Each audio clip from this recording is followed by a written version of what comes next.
Hi there, and welcome to the Skylight Books author reading series.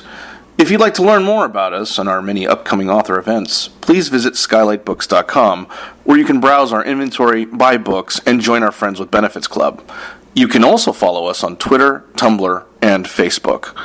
To speak to a real live bookseller like me, please call 323-660-1175. Thanks for your support, and enjoy.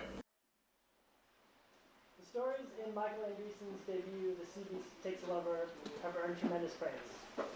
Samantha Hunt called it ripe with tender monsters and understandingly tortured humans. It opens the window to our weirdness just a crack further, reminding us that the human heart is and always will be filled with wonder. Ramona Ausubel praises it as full of tenderness and star-bright writing. This is a book that will make you want to tap the person next to you and say, "I'm sorry to interrupt, but you have to do this."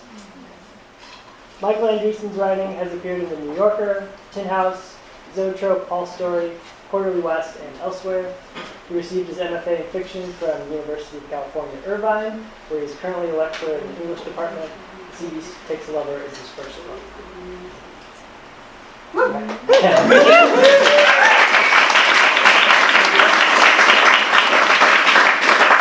Ausubel's collection, Awayland, is wildly unconventional, yet universally resonant, darkly comic, yet tender and soulful. The New York Times called it weird and wonderful. Ausubel's writing is melancholy and fine, but shines in illuminating everyday scenes of life. Plowshares notes, to read an Ausubel story is to escape to another place. Her prose is assured and often lovely. Ramona Ausubel is the author of the novels Sons and Daughters of Ease and Plenty, and No One Is Here Except All of Us, winner of the Penn Center USA Fiction Award and the VCU Cabell First Novelist Award, and finalist for the New York Public Library's Young Lions Fiction Award. She's also the author of the story collection, A Guide to Being Born, and has been published in The New Yorker, One Story, Paris Review Daily, and Best American Fantasy. We're so fortunate to have these two fantastic writers with us this evening. Please join me in giving a warm welcome to Michael Andreasen and Ramona Ausubel.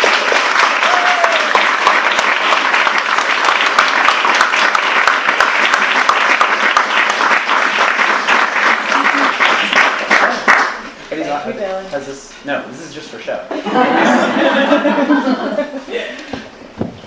we go. Now that's too loud. How's it going? Yeah. What do you want to do? So we flipped a coin. We didn't actually, but we're gonna pretend we did, and I'm gonna go first. Yeah. Okay. Old pros at this. Before I start, I just want to say, in 2002. I came to Los Angeles for the first time to visit a friend who lived in Los Feliz, and that friend took me to a bookstore that he thought I might like, and it turns out I liked it very much, and it was this bookstore. And then when I came to California to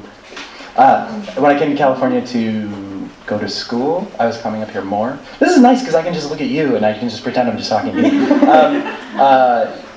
And I started coming here to readings, and I made a secret wish. And the secret wish was to someday come here and read from a book that I wrote. And so it's very nice to realize that wish and realize it with all of you. And not only do I get to do it with all of you, but I get to do it with one of my favorite writers and favorite people. So thank you to Skylight for making my wish come true. So I just thought I would read from kind of a deeper cut. This is, you don't really need to know anything. This is a story called The Saints in the Parlor, and I'm just going to read part of it. I don't think you need any introduction except that the characters in this story don't have names. They're named after descriptions of how they look, and that can be, if you're not looking at the page, that can be hard to figure out, but you'll catch on. The Saints in the Parlor. Yes, the saints are in the parlor. But why? What force has stolen these four from their somno incorruptibilis and delivered them into the company of this volt-starved Tiffany lamp, this threadbare Persian carpet, these mantled porcelain curios? Even they, the assembled saints, do not seem to know, But their lives and deaths have made this kind of not knowing familiar. And so for now, they are content to linger in the parlor and await the divine indicia that will deliver them hence. "Shall we pray?" asks Saint Her Own Hand on a Plate. "Always," says Saint Upside Down Skull, "in every moment, with every breath." The other saints agree, and so they pray. Saint Her Own Hand on a Plate sets down the plate containing her severed hand, and Saint Upside Down Skull sets down the skull of the venerated apostle, and, joining hands with the others, they bow their faintly haloed heads and kneel between the velvet settee and the fireplace in prayer. "O Heavenly Father," begins Saint Tongue of Flame, "we are adrift in a sea of peril and confusion, but for the compass of your grace." When he speaks, which is perhaps too often, the tongue of flame at Saint Tongue of Flame's forehead jubilates, ejecting small sparks and somersaulting with zeal. "Without it, Almighty Lord, we wander the wasteland, thirsty for your holy providence, the better to serve thee." "Thy holy providence, to better to serve thee," says Saint Upside Down Skull. Or your, don't mix forms. "Or metaphors," says Saint Her Own Hand on a Plate. "Adrift at sea and wandering the wasteland?" "It's hardly a wasteland," said Saint of dubious, possibly mythical origin. "Is that or is that not a working samovar?" The ember at Saint Tongue of Flame's brow glows a perturbed festal blue. "Amen," he says through clenched teeth. "Amen," the other saints reply. Saint Upside Down Skull gathers his sackcloth robes and rises to his feet, recovering the skull of the venerated apostle from the davenport and resettling it teeth up into his cupped palms. Saint of dubious, possibly mythical origin also rises, causing the 1,000 rings of his armor to tinkle like a chandelier. His halo is ornamented with residual pagan symbology, and the small whorls and serpentine squiggles of precursor gods. His trident, stained with the blood and offal of the beast of Padua, glows patiently from the umbrella stand. There is a sudden draft. For a moment, the fire in the fireplace and Saint Tongue of Flame's Tongue of Flame gesture in the direction of a door nudged slightly ajar, hinting at a world beyond the parlor. Is this the much-anticipated sign? Perhaps a better question is, was there ever a chance it might not be interpreted as such? Can a draft ever be just a draft in such hallowed company? "At last," says Saint Upside Down Skull, "the way is opened." "God be praised," says Saint Her Own Hand on a Plate, and immediately they kneel again and offer prayers of thanksgiving. They cross the threshold into the foyer filled with confidence and direction. They are lambs, safe in a herd, following an invisible, unknowable shepherd. But why then would they separate? Why, for example, would Saint Tongue of Flame lag behind the others before ducking surreptitiously into the trophy room? It may have been their open criticism of his prayer, only the latest of several barely perceived slights since they all arrived inexplicably in the parlor. He has often been the object of ridicule, ever since that day in 1270, falling asleep beside the Volga when he dreamed of being cast into a fire that did not harm him, and had awakened to find that very fire resting at his forehead for all to see and be awed. To be blessed with the Pentecostal fingerprint of the Lord, that burning gift of prophecy and panglottery, is to be made apart, separate and distinct from other men. "You shall be cast out," the voice had said in the dream, "reviled and hated, simply for speaking my name." Dejection and mockery, he knew, were part of the job description, and he was used to receiving abuse from heathens and blasphemers, but from his own spiritual kin? When the opportunity to turn left when the others turned right presented itself, he seized it without thinking twice. And now look! The bear in the trophy room was so fierce, so tall, the rug is white bangle. The sofa boasts links and ocelot throws. The 23-point buck mounted above the wet bar is the lord of all he surveys. Saint Tongue of Flame wrests a long-nosed Browning X-bolt from the standing rifle rack, lines up the rearing bear, stills his breath. There is liquor in the wet bar. He considers a drink as he draws a bead between the bear's eyes. This is an unfamiliar place. He doesn't know their hosts, and besides, he wouldn't want a repeat of the court of Philip IV. He fires a pretend bullet in a straight line from the rifle's muzzle to the bear's. The tongue of flame marks the imaginary impact with a pop. Before receiving the tongue of flame, St. Tongue of Flame never had much of a gift for oratory. Imagine then how disappointed he must have felt when that same artlessness followed him into his evangelical career.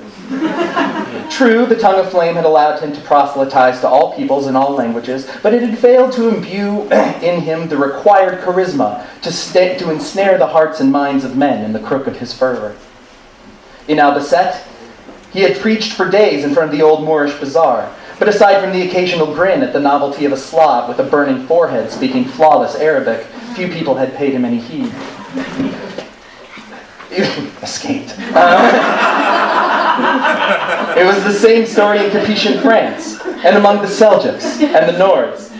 The last of the Pictish tribes had evicted him at spear point, and the Saracens had found him too tired to bother beheading. Don't forget Latvia, a voice reminded him, and Cappadocia, where you were nearly drowned in spit. And just a minute ago in the parlor. St. Tongue of Flame pours himself 3 fingers of Bushmills from the wet bar, swallows it whole, pours 3 more, and settles himself into a gorilla leather chair to stew. The Tongue of Flame's orange flicker is almost invisible in the looking glass of the tumbler. Without an audience, it can barely break a shadow. Cast out, the voice says, reviled and hated. St. Tongue of Flame belches. His tongue of flame farts a puff of sulfur, simply for speaking my name. In the secret passage, Saint, her own hand on a plate, tries to remain calm, to breathe. The cold stone walls are narrow, the passage prohibitively dark. Why had she not taken one of the oil lamps with her? Because of her hand, stupid. Because to have only one hand is to be constantly made to choose. Because when a casual inspection of sundry cold cuts and boxed crackers results in the back wall of the larder sliding open with a revealing creak, exposing a forgotten corridor to its first sip of light in ages, the inquisitive, one-handed person has a choice.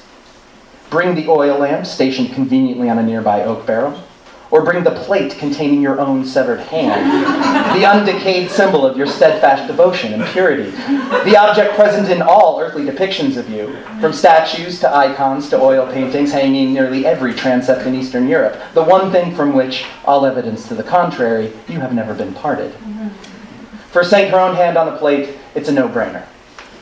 It isn't until the secret door, controlled by a temperamental hydraulic lock, closes firmly behind her that she has the good sense to regret her choice. At first it had felt good to break away from the others.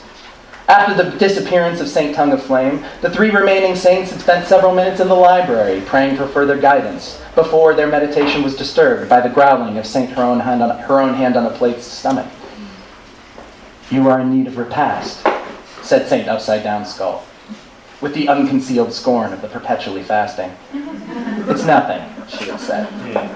You're not hungry, asked Saint of dubious, possibly mythical origin, eyeing her belly with suspicion. I'm fine, she insisted. Then it is the beast. Come to us in the guise of an empty stomach. He drew a small dirk from his gilded belt. Come, fiend, he said to the stomach. I'll put an end to your growling. Let's have you out of there and into the light where we can stab you. I'll find something in the kitchen, Saint, her own hand on a plate, said, glowering to the 2 men, for all of us. She had left the room annoyed, but relieved. The company of men, even very holy men, had always made her uncomfortable. Perhaps it was because the first few months in the convent were so freeing, so wonderfully peaceful. Or perhaps it was because the last time she was in a room full of men, she had cut off her own hand. I will have your hand, the heretic king proclaimed to the young nun before a great hall crowded with degenerate nobles and corrupt bishops. You will be my bride, sup at my table, warm my bed, and supply my heirs. Your hand, the voice had echoed, your hand, your hand. And suddenly it was as though she was not herself, but acting a part in a play, in which the stage direction called for the young, comely initiate nun to place her wrist at the center of a nearby serving dish, remove the small gardening axe from her postulate's habit, and with a single confident whack, rend forever what God had made whole. Had there been more light in the passage, she might once again have admired the hand's miraculously preserved state, as she had done so many times in her cell in the king's dungeon. Again, she might have noticed the palm's sweet rosé, the crumbs of brown bread still scattered on the plate, the garden soil still tucked under her fingernails, the clean bisection of the wrist revealing bones still white and veins still blue, a mirror image of the bones and veins on the impossibly fresh wound on her stump, the ends so identically preserved that it seemed with one easy gesture she might kiss the two poles together and find them suddenly reunited, returning her to a world of two hands, which is to say, a world to which freedom of choice has been restored, where one hand might never again be burdened by the other. But it was too dark in the passage for such observations.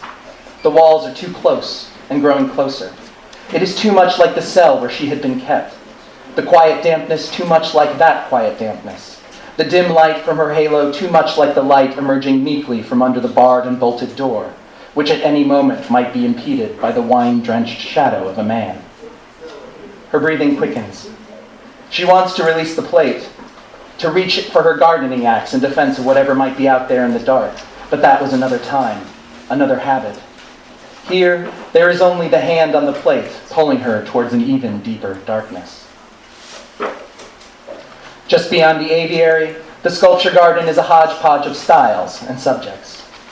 Greek heroes and Spanish bulls, classical odalisques lounging beside postmodern pyramids and exploded steel girders, alabaster cherubs by the hundreds, dancing and flirting and pissing into every open pool.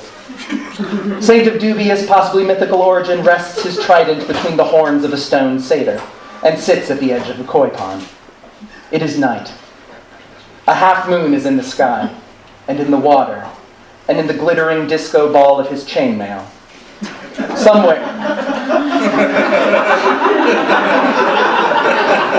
Somewhere a cricket chirps. A warm evening breeze kisses Saint of dubious, possibly mythical origin's cheek, licks his hair, ruffles his wings. He has wings now. Sometimes he doesn't. Sometimes his trident is a Norman cavalry lance. Sometimes he wears a burning crown, and the beast of Padua is a salamander. In an hour, his wings might be gone, replaced by a mantle of snow-white fleece. By morning, his sigilled halo may be swapped out for the antlers of King David's stag. Some nights he goes to bed a man and wakes up a woman. His past is only lore, existing in the imagination of perhaps a dozen conflicting medieval scrolls and apocrypha. He is not a saint that was, but a saint that might have been, surviving through enough stories that enough people want to believe.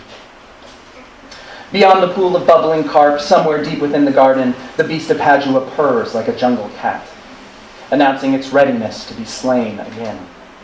Saint of dubious, possibly mythical origin reaches for his trident, which is now a knobbed blackthorn shillelagh, and tiptoes into a grove of bashful nudes. He feels eyes on him. His grip on the shillelagh tightens as he marks the creature's scent on the wind. Inside him, the voice growls. The voice is always growling. Soon a furious melee, a wrecking ball of bludgeoning and teeth, he can feel it.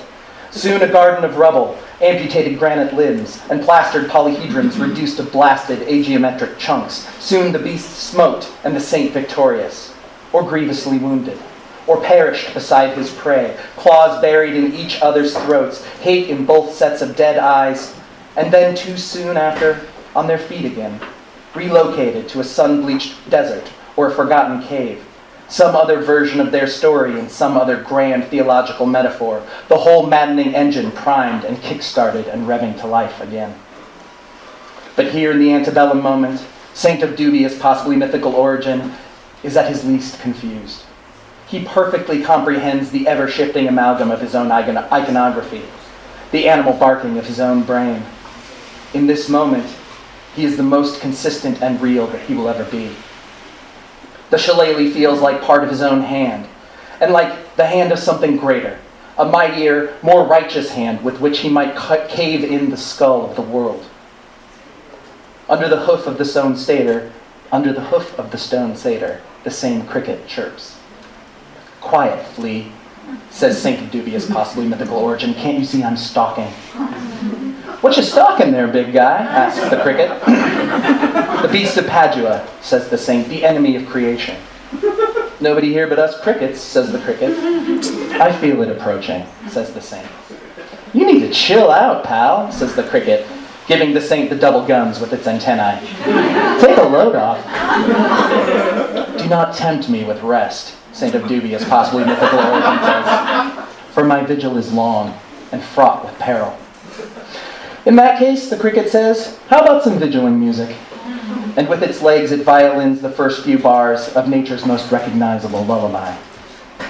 Saint of dubious, possibly mythical origin is, of course, exhausted. His vigil, it turns out, has been very long, several centuries too long. As the cricket serenades, it is all the saint can do to stay upright and alert. Relax, guy, says the cricket, looking down at him now from the collarbone of a traipsing marble nymph.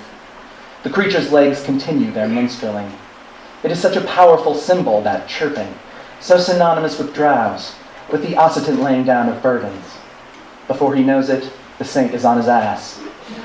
I mustn't, he says, battening down a yawn. Hey, check out these insane tits, the cricket shouts from atop the nymph's galloping bosom. Imagine laying your head down on these babies. The saint imagines laying his head down on the cold stone of the nymph's insane tits. That's right, says the cricket, let it all go. Eternal vigilance is a young man's game, and you and I are as old as they come. Beast, cries the bewitched saint in sudden revelation. Beguiler! Are you sure? Says the cricket, grinning a microscopic grin. Looks like an ordinary cricket to me. And yet, the cricket begins to grow. It grows until the marble nymph crumbles beneath it, until its compound eye is a dinner plate, until the stridulation of its legs and wings echoes for miles. The saint is barely able to raise his arms in defense. It is not just the paralyzing song. His arms have become the arms of a weaker man, a scholar or a sage, and the shillelagh has become a goose-feathered quill. The saint tries to grip it like a weapon, but is unsure which is the more threatening end. No stalemate this time, says the beast of Padua through an enormous quivering labrum. No spear ventilating my side. Just you, alone, howling. The saint's peal rises above the sound of gleeful chewing, loud enough that the birds of the aviary take wing. A sudden squadron of mynas, toucans, and flamingos launching from their perches in search of better sanctuary. Deep in the columbarium, Saint, her own hand on a plate, sits, her back against a wall of urns stretching infinitely down the corridor. The vault has no exit that she can find, no secret staircase leading back to the study or the nursery, no drainage grate revealing starlight or moonlight. When she stirs, the echo is bottomless. When she is still, there is only the dislocated sound of water flowing somewhere else, and the occasional growl of her stomach. Once again, she has forsaken the smug, overbearing company of men, and once again, it has left her imprisoned and alone. There is a Baroque painting of her hanging in the sacristy of Mary Atrost Basilica in Graz. It depicts a young saint, her own hand on a plate, in her cell awaiting execution. In it, she is kneeling in a shaft of sunlight from a high window. The chiaroscuro indicative of the period gives her pure white alb an explosive radiance. In her hand, the plate. At her feet, the bones of her predecessors. Under the door, the shadow of the executioner. She wears an expression of pity, but not for herself.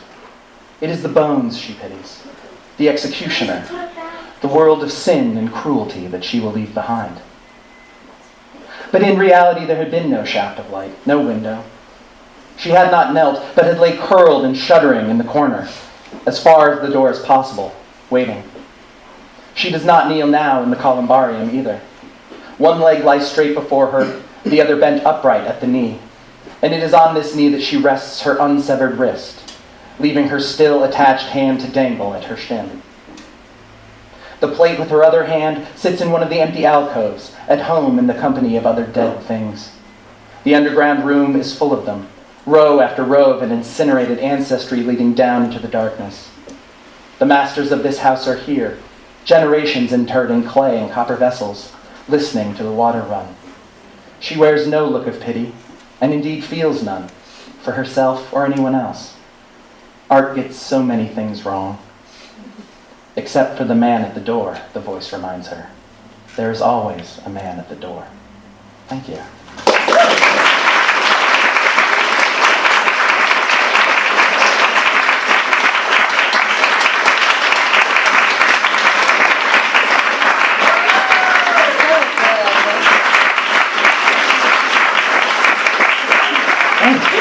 No.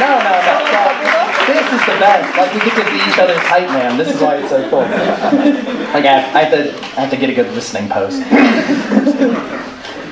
That story is so good. Thanks.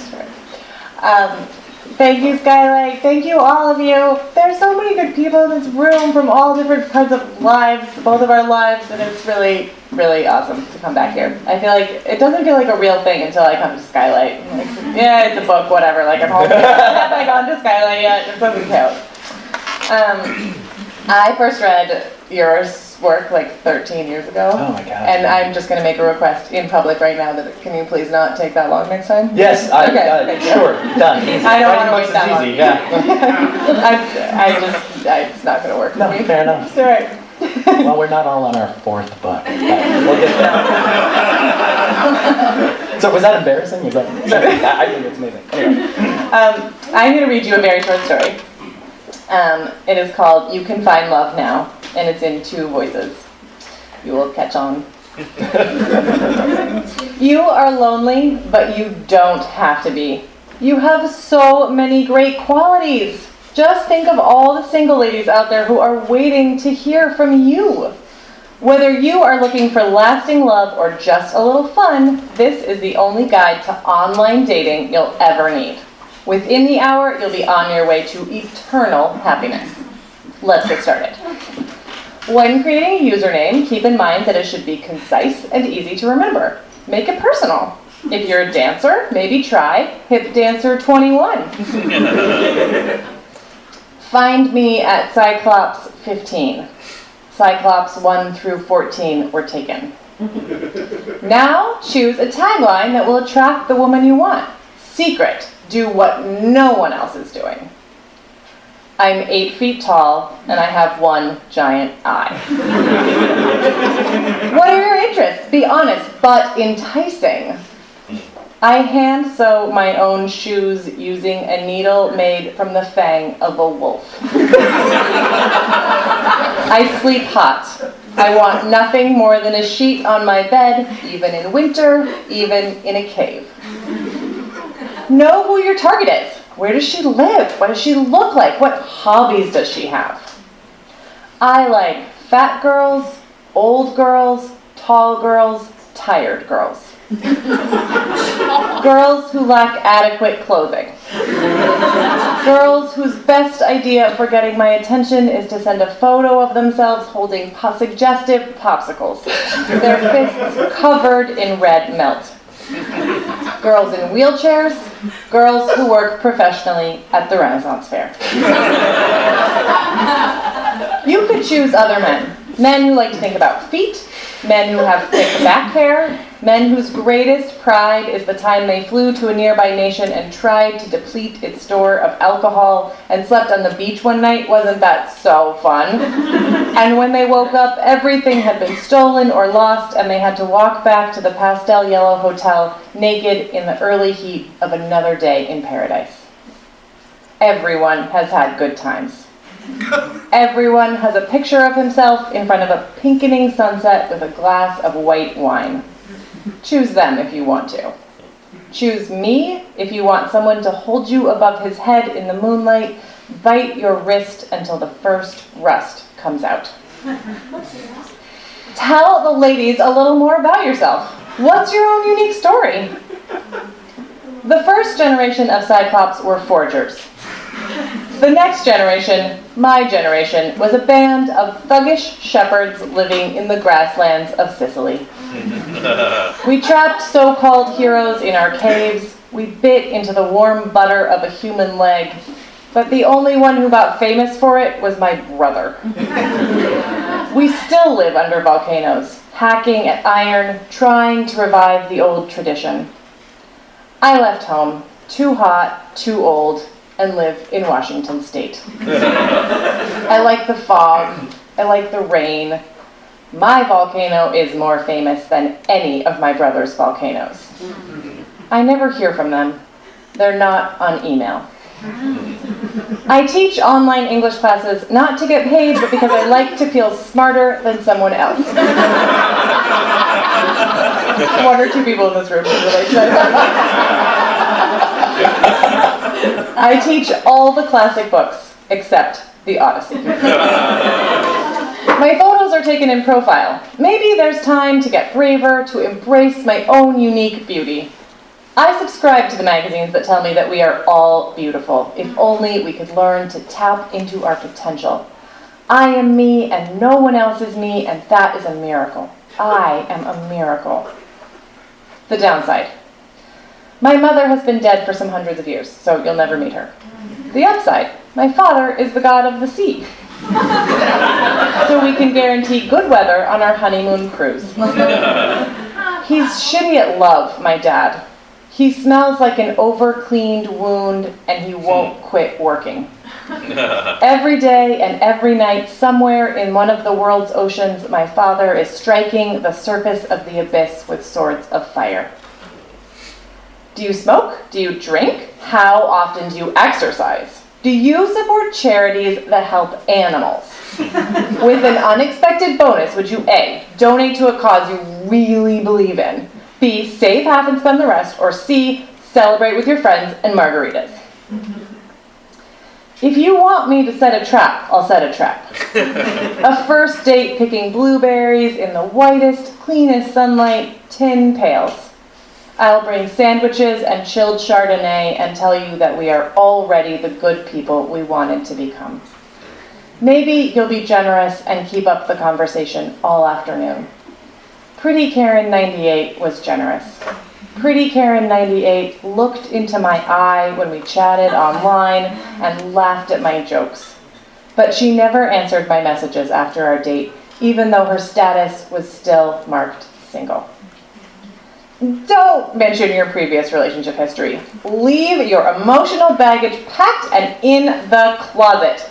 You are on the market because you are awesome. Sorry, let's try that again. My actual perfect day? Descending below ground early, full of milk and blood and meat, to forge iron. There is no such thing as day or night in the volcano, and any sense of time comes from watching the metal change shape. From ore to spear, from ore to trident, from ore to thunderbolt. If I am strong that day, the mountains will shake with the strike of my hammer, the heat of my flame. I can't ski. I should be better at basketball than I am. I don't eat vegetables. But my eye is blue, and it's pale, and it's beautiful. My vision is good, though not great. But understand this. I will never again visit an ophthalmologist, or an optometrist, or anyone else who claims to be an expert of my organ.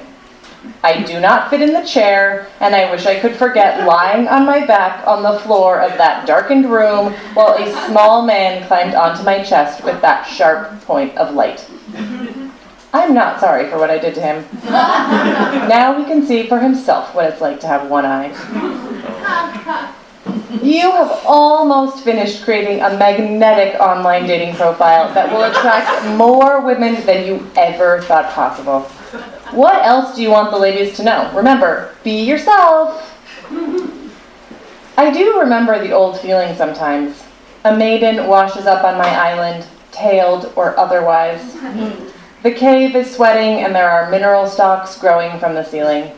I have no idea what time it is ever. All my wrist and ankle shackles are homemade, struck from iron I myself dug from the earth. The maidens were not as beautiful as the stories tell you. Their hair was salt stringy and their faces were pruned. You're doing great, Bean. Too long in seawater can unmake any loveliness. Yet I meant to love them. I meant to tend to their wounds. When I pounded the shackles with my hammer, the person I imagined chaining was my father. I imagined slipping the cuffs around his watery arms, not to hurt him, but to keep him. But my father never offered himself up on my rocky beach. I'd see his big hand out there sometimes, swilling the surface of the sea, but he never came close.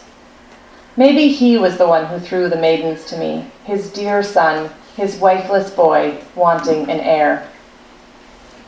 I will not shackle your slender wrists to the cold walls, or gnaw your nails down to the quick with my remaining teeth. I will not leave you hungry while I eat a roast goat at your feet. I've dealt with those issues. Imagine the inverse. I have the softest mattress in the world, made from the combed fur of fawns. Choose me, and you'll be choosing warm oil on your hands and cold water in your glass, meat on your plate from a lamb that suckled on my pinky when it was first born. If I came to your house tonight, where would I find you? In the living room? The kitchen? Waiting at the door? I'll call you Aphrodite and smell the sea in your hair and shuck oysters for you from the depths. I'll tell you that I've never seen a real goddess until now. Come with me and be adored deep below the earth. While you sleep, I will strike a huge sheet of metal until the shape of your body comes into relief. You never have to take me to meet your friends. You never have to take me anywhere. You never even have to see me in the light. Your grandmother will tell you that all the good men are gone, but then here I am, and I'm ready for you.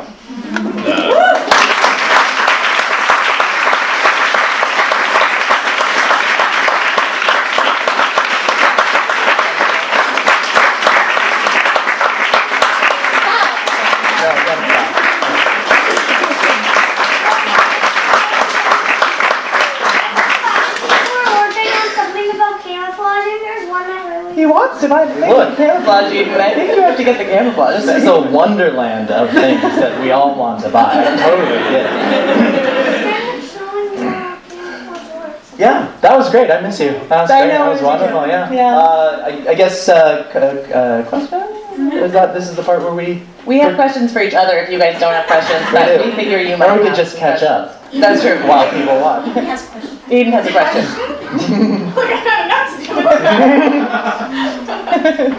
You don't really have to have a question. Does anybody have a question? Yeah. I would ask Ramona about sectioning your stories like you did in this collection. I'm always intrigued by the way that story collections are put together anyway, but you put that extra organizational element. I just wondered if you could talk about why or what you think that added to the overall feel of it. Yeah, that's a good question. The question is why. The book is in sections. It's in 4 sections. And I'm going to look at them to make sure that I'm saying them right. Because, it's the Bay of Hungers, the Cape of Persistent Hope, the Lonesome Flats, and the Dream Isles. The question is why put them in those sections. And I did that in my first collection too, so it sort of started there. And that happened because I was worried that I was writing all these stories about the same thing. And I went to Michelle Latile, wherever she is, and I said, "Oh no, Michelle, I have all these stories about pregnancy," and I thought, "Am I just repeating myself?" And she laughed, and she said, "That's what makes it a book, right?" And she always knows exactly what she's talking about, so I was like, oh. And then I felt like I had permission to push that, to be like, this is about birth and transformation and all the ways that can happen. So then I wanted to really shape the book so that the whole thing was about that as one piece, in addition to being 11 stories on their own. So that one goes backwards. It's birth, gestation, conception, and then love. So this time I was looking at the book, and I had the stories kind of laid out, and I knew that they take place all over the world, and they're kind of about exile and longing and the idea of home and the distance from home and the kind of being far from the home of yourself and your people and also your actual geography. So I wanted to do something with geography. I knew I wanted to make to give it some kind of physical space. So that was the way that I figured out to do that. And I wanted the Awayland to be the larger place, and then within Awayland to have these 4 separate kind of worlds. Yeah. That's a good question. Follow-up question. if A Guide to Being Born was about babies, which you were having at the time, as I recall, Yeah. is there something, some sort of meditation that kind of brought this about? Well, there's still a lot of babies in here. I'm not over it. Still fascinating and weird. So that persists. But also, I left where I grew up in New Mexico when I was 17 and hadn't until a few months ago figured out where I wanted to live.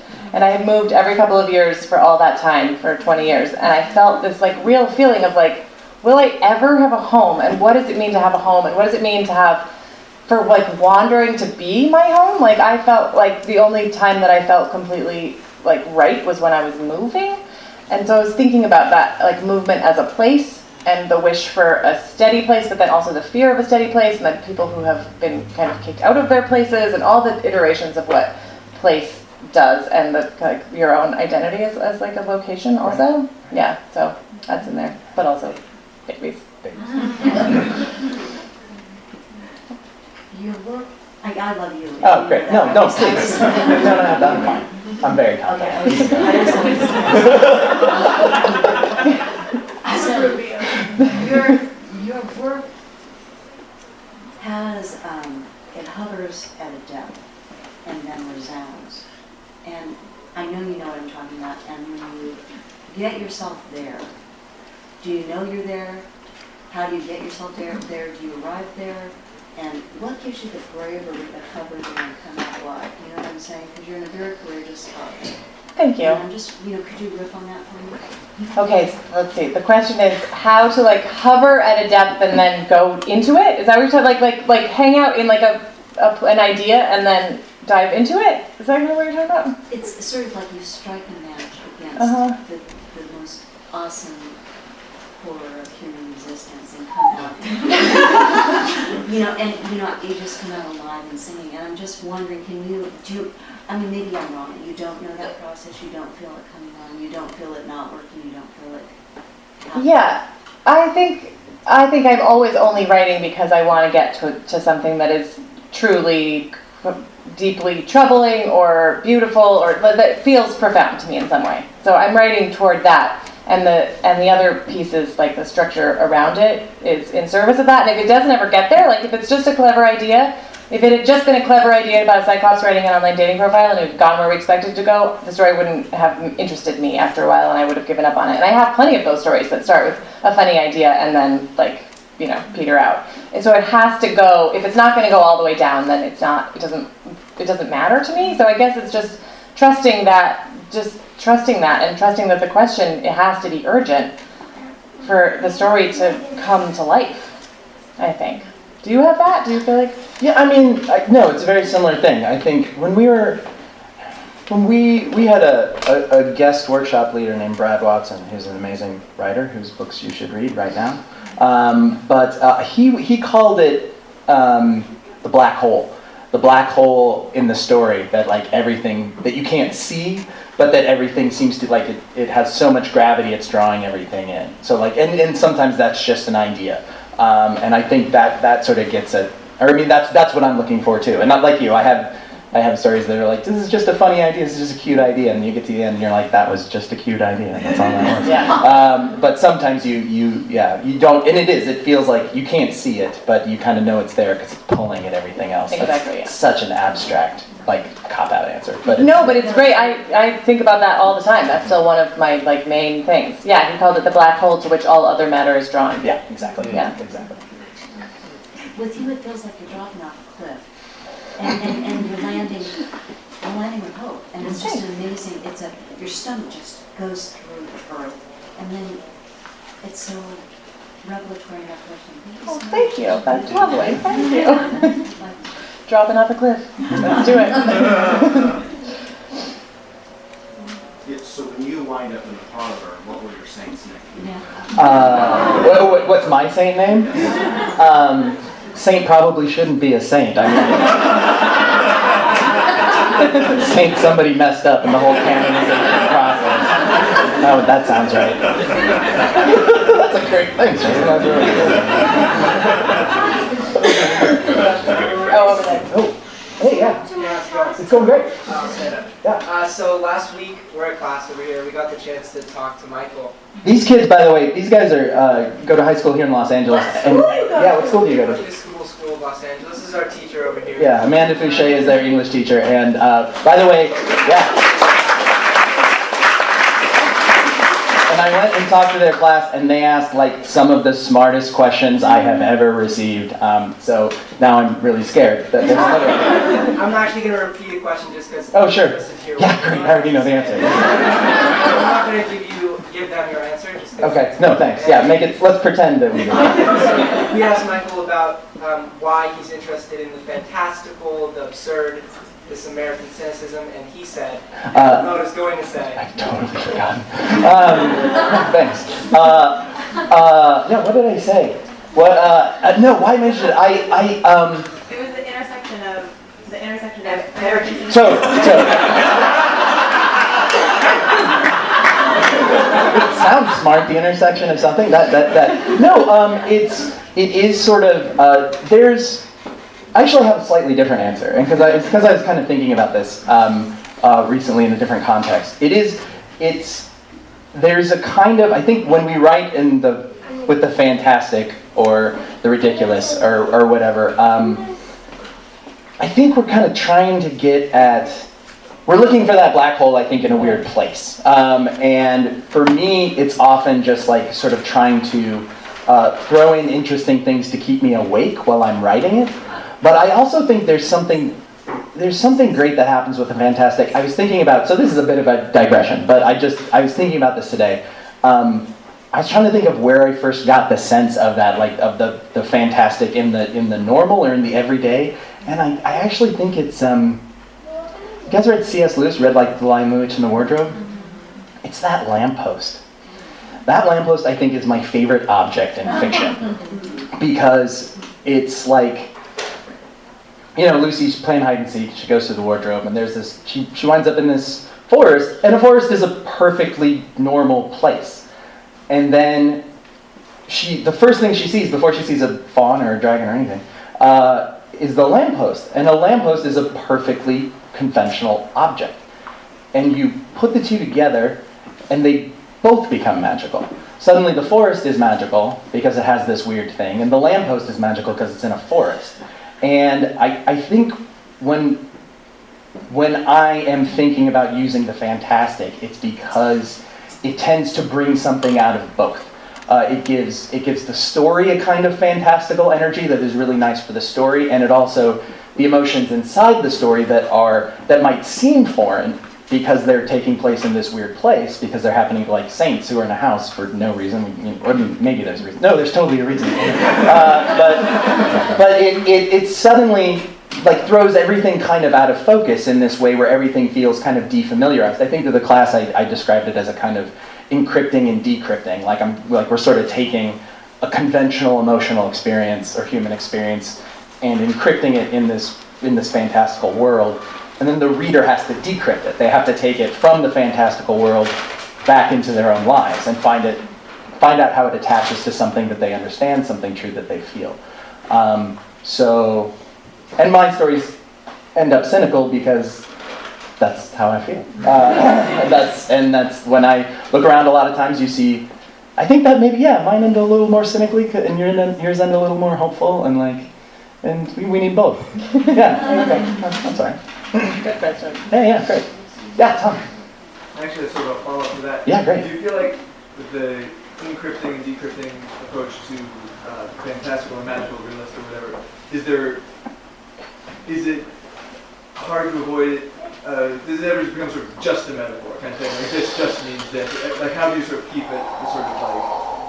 This is the other side. This is the other, for me, the story that goes nowhere, that's just a cute story. Yeah. There's a trap on the other side, which is the story that's about something.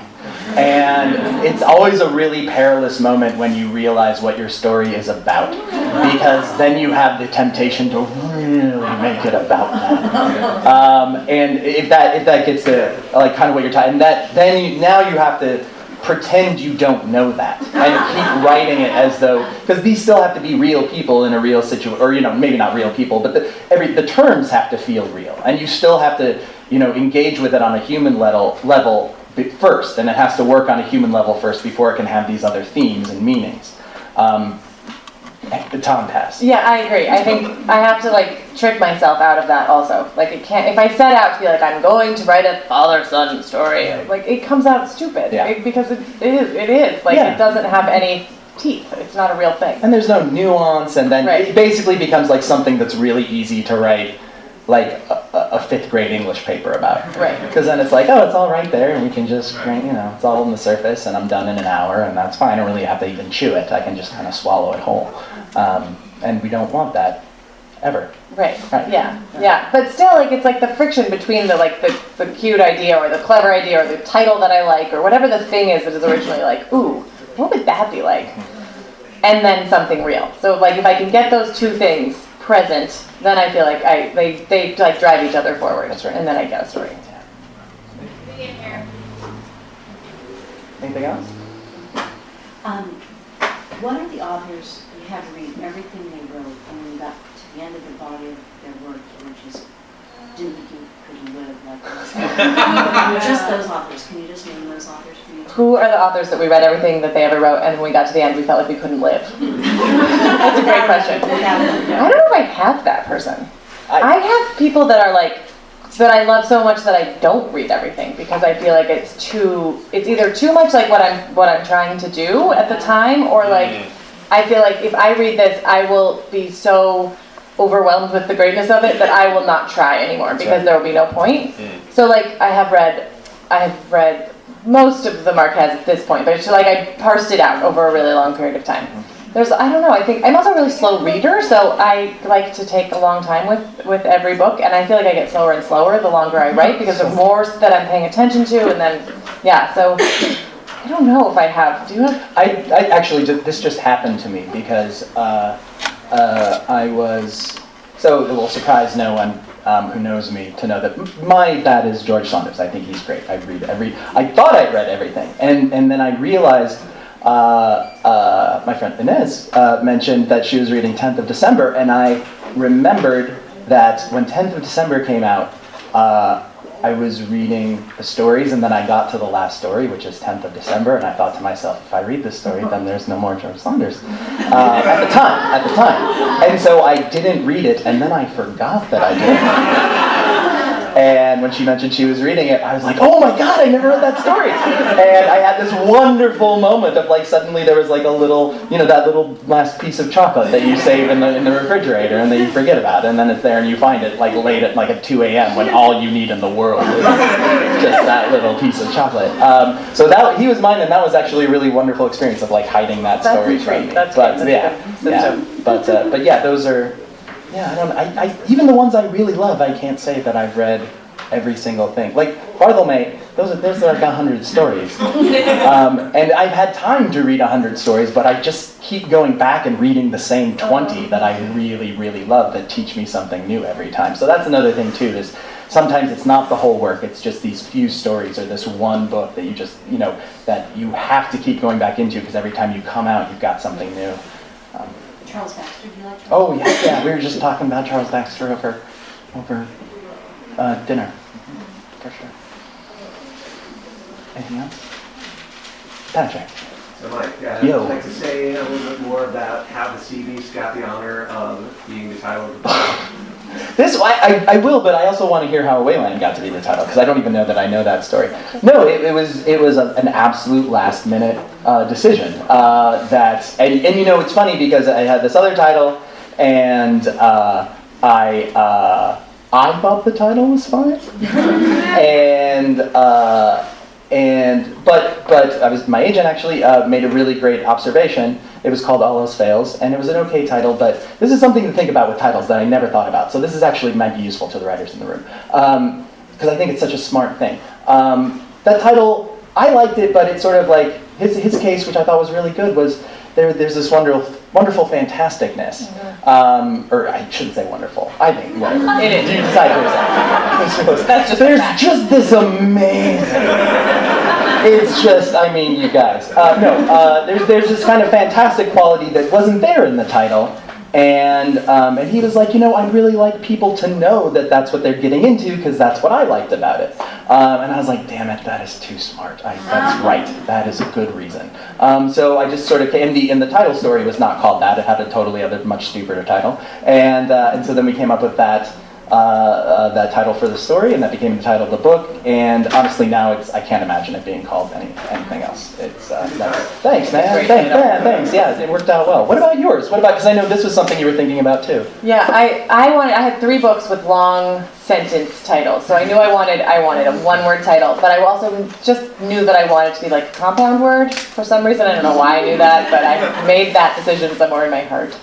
And for a while in my head I was calling it Otherwhere, which you can rightly see why it could not be the title of the book because it sounds exactly like underwear. I know this can't be the title, but I wanted it to be like the name of an actual place.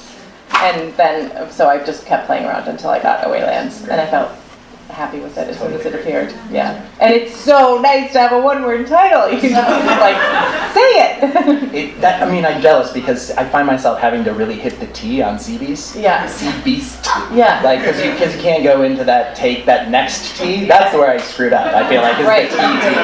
It's really hard. It's hard you want to just glide over it and you can't. You've got to really hit that one.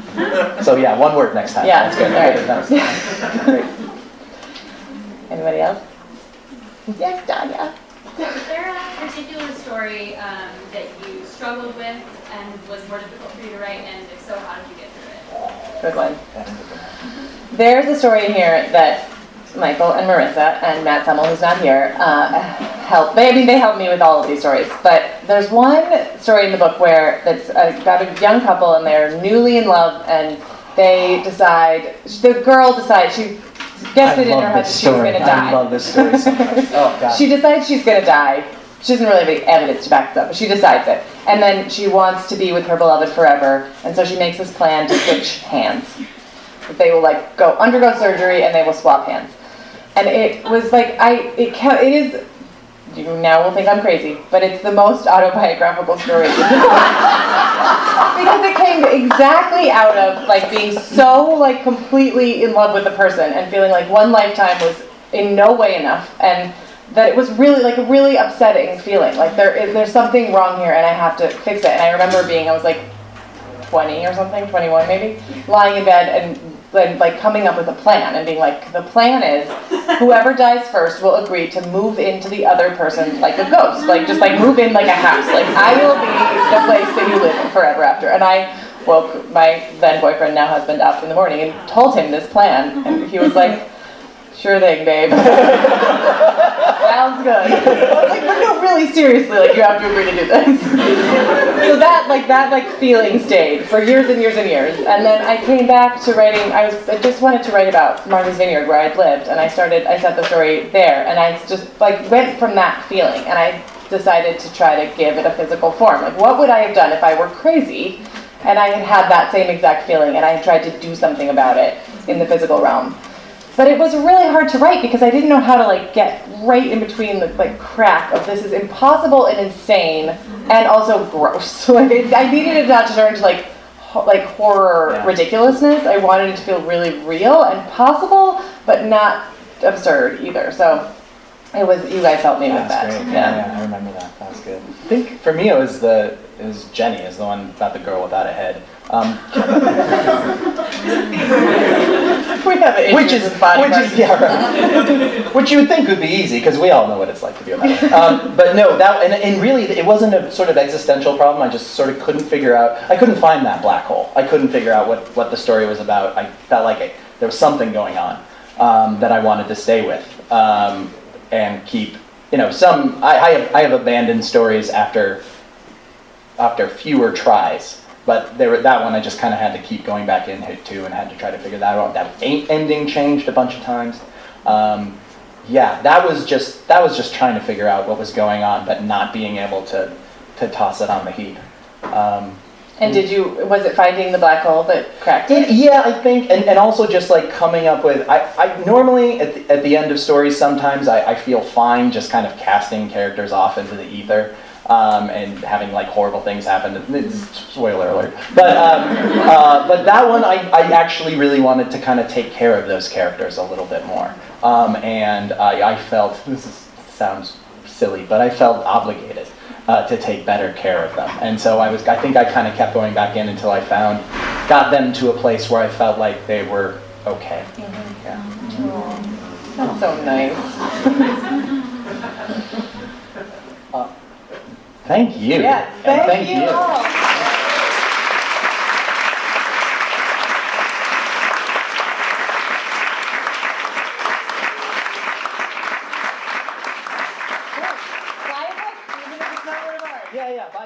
Please, this bookstore.